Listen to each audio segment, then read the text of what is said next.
Hello mga kapinay!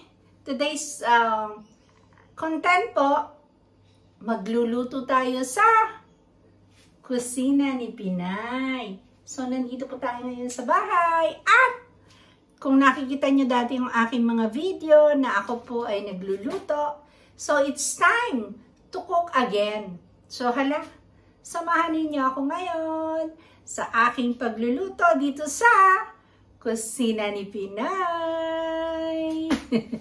Ito po yung ating lulutuin. So, ito po ang ating mga lulutuin. Meron po tayong kalabasa. Ayan po ang ating kalabasa. Isang malaking kalabasa po yan. Pero kumuha lang ako ng 2 hiwa. Meron din tayong sitaw. Meron tayong ginger, sili, sibuyas, at bawang. At ang atin pong sahog ay lobster. Ayan, ang ingay ni Chef, diba? Nagbukas ng tubig. Habang ako'y nagbibideo, siya naman, nagkakalkal dyan para marinig dito, no? So, ayan po. Meron tayong lobster. Yan ang ating sahog sa ating ginataang sitaw kalabasa with lobster. Samahan niyo po ako sa aking pagluluto ng gatang kalabasa at sitaw. Come on down. So, ayan na po guys. Maglagay tayo ng mantika. Konting mantika lang. Yan po ang paglalagay natin ng mantika. Buksan natin ang ilaw. Ayan, maliwanag na ba? Ayan po. Dito tayo magbubukas ng exhaust kasi maingay. So, ayan po. Igigisa na natin ang ating mga ingredients. Ating mga sahog.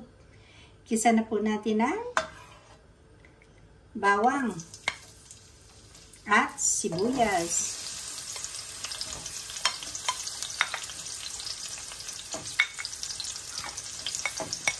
So, ayan po. Giza-giza pag may time. Mamaya na natin ilalagay ang ating sili. Ayan. Giza-giza pag may time. Maririnig nyo ba? Ang ano. Tuto ka na. Tuto ka na guys. Yan po. Ang bango. Sibuyas pa lang yan at bawang. At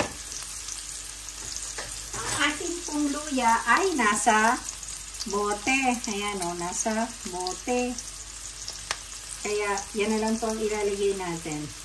So maglagay tayo ng mas masarap yung maraming luya. Total, grinded naman yan. So ayan po.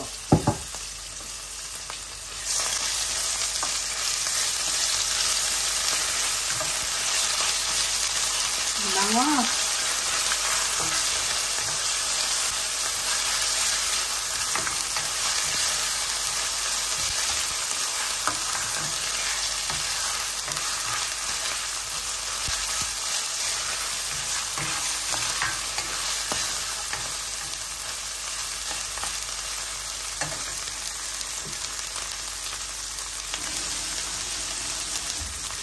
Lugasan ko lang po yung mga gulay. So, ngayon, ilagay na po natin ang ating sitaw.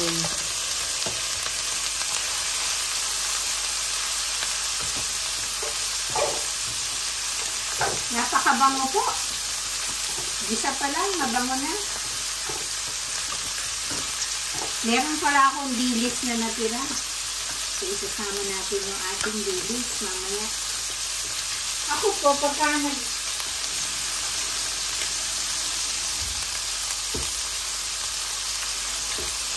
po pala ako nagluluto ng kalabasa, hindi ko po tinatanggal ang balat.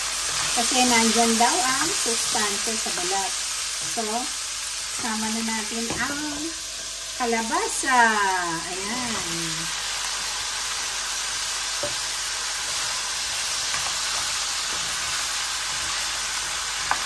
Ang gulay po ay mayroong sariling tubig yan. So, hayaan lang muna natin siya. Ayan. Lutuin muna natin ng konti. Saka natin ilalagay yung mga sahog. Takpan muna natin. Tara guys, check natin kung ano ang kalagayan ng ating sitaw at kalabasa. Charan! Ayan. So, ilalagay na po natin ang coconut milk. Kaya may coconut milk tayo sa lata. Dito po ay walang nabibili na fresh. Kundi nasa lata lang. So, ilagay na natin ang ating coconut milk. At tayo Pilipino,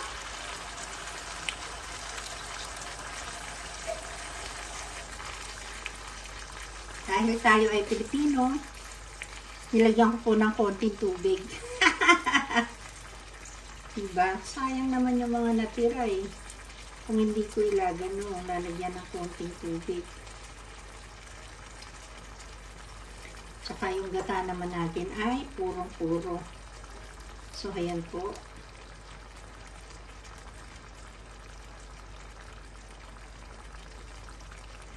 Ayan. Pinapatunog natin, ano? Ayan. Papakulaan ko lang po yan ng konti. Tapos, ilalagay na natin ang ating sahog na lobster. Pero, lalagay ko na po yung sili natin para mas lumasa. At meron tayong paminta. So, lagyan natin ng paminta.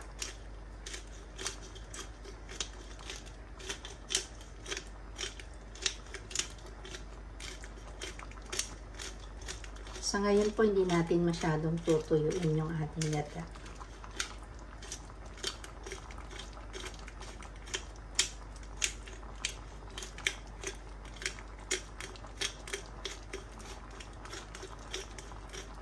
Ayan.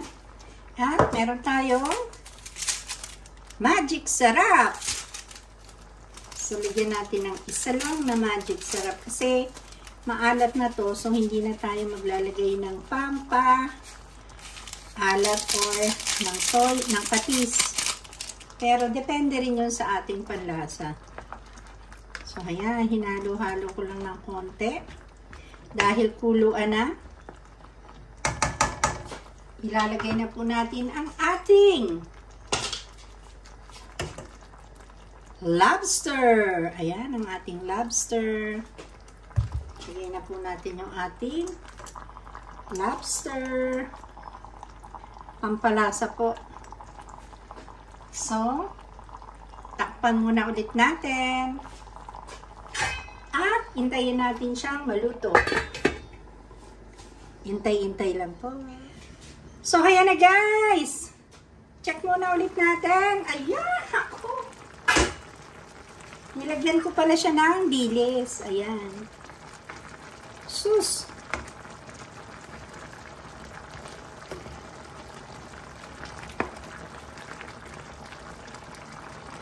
Lutuan na. Naku, napakalambot na ng ating kalabasa. Yan ang gustong-gusto ko sa kalabasa eh. Yung talagang parang madudurog na siya.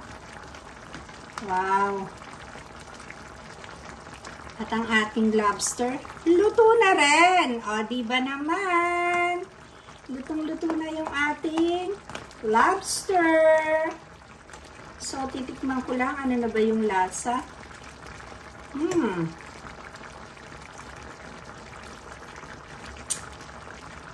Ang sarap! Yee! Kainan na. Grabe. So, napakatamis ng ng kalabasa. Matamis yung kalabasa natin. Ang sarap. Ayan. Konti na lang. Meron pa siyang tali, oh. Konti na lang. Kain na na. Ayan.